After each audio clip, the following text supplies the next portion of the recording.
عن عمر بن الخطاب رضی اللہ عنہ قال بینما نحن عند رسول اللہ صلی اللہ علیہ وسلم جاء رجل شدید بیاض الثياب شدید سواد الشعر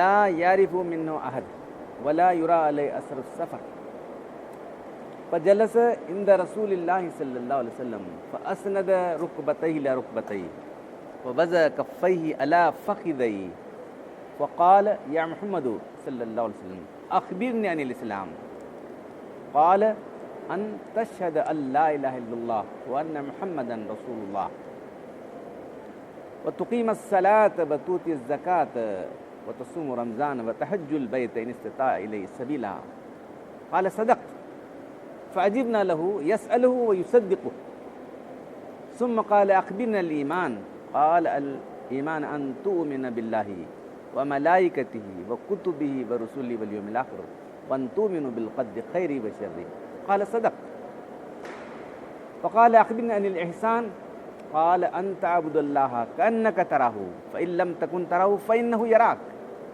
فقال أخبرني عن الساعة فقال ما المسؤول عنها بعالم من السائل وقال أخبرني عن أماراتها قال أن تلد الأمة ربتها فترى العراة الحفاة الرعاء الشاة يتطاولون في البنيان فلبثت مليا فانطلق فقال لي رسول الله صلى الله عليه وسلم يا عمر هل تدري من السائل قال الله ورسوله قال إنه جبريل أتاكم يعلمكم دينكم. یہ حدیث جو حدیث جبریل کے نام سے جانی جاتی ہے ام الاحادیث کہلاتی ہے، جسے ہمیں سورہ فاتحہ کو ام القرآن کہتے ہیں، ام الکتاب کہتے ہیں. اس طرح سے یہ حدیث جو ہے ام الاحادیث، حدیثوں کی ماں، یعنی اس حدیث میں سارے دین کا خلاصہ آ گیا. تو صحابہ کرام جو حدیث بیان کرتے ہوئے اس محفل کا نقشہ بھی ہمارے سامنے کھینچ دیتے، وہاں کی زندگی ہمارے سامنے آ جاتی. تو حضرت عمر رضی اللہ تعالیٰ حدیث کے راوی کہتے ہیں کہ ہم حضور اکرم صلی اللہ علیہ وسلم کی خدمت میں موجود تھے. اچانک ایک شخص تشریف لائے جن کے کپڑے بہت زیادہ سفید تھے، شدید و بیاض الثیاب و شدید و سواد الشعر، بال بالکل نہایت سیاہ کالے بال تھے، نوجوان آدمی. پھر آ کے حضور صلی اللہ علیہ وسلم کے قریب بیٹھ گئے، یہاں تک کہ اپنے گھٹنے ان کے گھٹنوں سے ملا دیے اور اپنے دونوں ہاتھ اپنے رانوں پر رکھ لیا. پھر اس کے بعد کیا آئے محمد صلی اللہ علیہ وسلم مجھے بتائیے کہ اسلام کیا ہے. سوال کیا انہوں نے، جو باہر سے آنے والے شخص نے یہ سوال کیا کہ اے محمد صلی اللہ علیہ وسلم بتائیے کہ ایمان کیا ہے، اسلام کیا ہے. تو آپ صلی اللہ علیہ وسلم کہ اسلام یہ ہے کہ تم اس بات کی گواہی دو کہ اللہ کے سوا کوئی معبود نہیں ہے اور محمد صلی اللہ علیہ وسلم اللہ کے رسول ہے. نماز کو قائم کرو، صاحب نصاب ہونے پر زکوٰۃ دو، رمضان کا مہینہ ہے تو روزے رکھو، اور اللہ نے صاحب استاد بنا تو تم اس کے گھر کا حج کرو. تو نے کہا کہ آپ نے سچ کہا. تو ہم کو تعجب ہوا کہ سوال بھی کر رہا ہے، پھر سوال کا جواب پانے کے بعد جو ہے تصدیق بھی کر رہا ہے. نہ اس کو جانتا ہے آدمی، ایسا تصدیق کر رہا ہے مطلب ہے کہ جانتا ہے جب تو تصدیق کر رہا ہے. دوسرا سوال انہوں نے کیا کہ مجھے بتایا کہ ایمان کیا ہے. تو اللہ کے رسول نے فرمایا کہ ایمان یہ ہے کہ تم اللہ پر، اس کے فرشتوں پر، اس کی کتابوں پر اور اس کے رسولوں پر اور آخرت دن پر ایمان لاؤ، اور تم تقدیر پر اس کی اچھا اور انہیں پورا یقین رکھو. انہوں نے کہا کہ صدقت، آپ نے سچ کہا. پھر تصدیق کرتے ہیں لگے. اس کے بعد تیسرا سوال پوچھتے ہیں کہ مجھے بتائیے کہ احسان کیا ہے، احسان کیا ہے.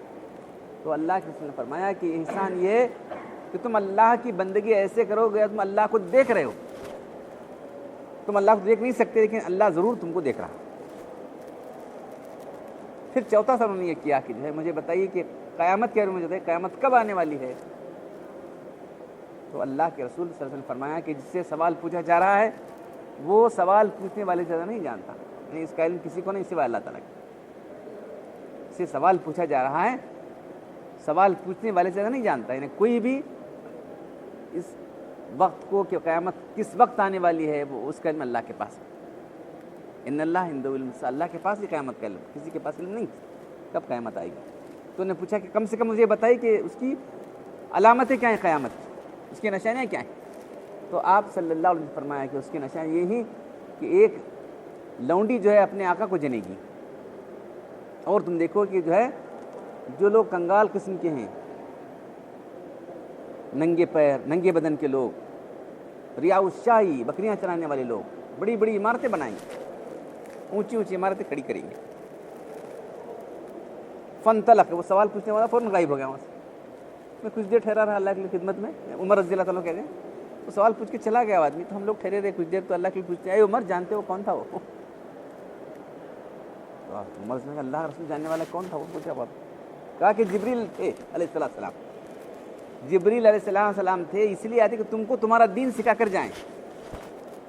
تمہارا دین کیا ہے یہ سکھانے کے لیے آئے تھے. سوال کی صورت میں میرے سامنے رکھا اور میں نے جواب دیا. اس میں پورا تمہارے دین کا خلاصہ آ گیا.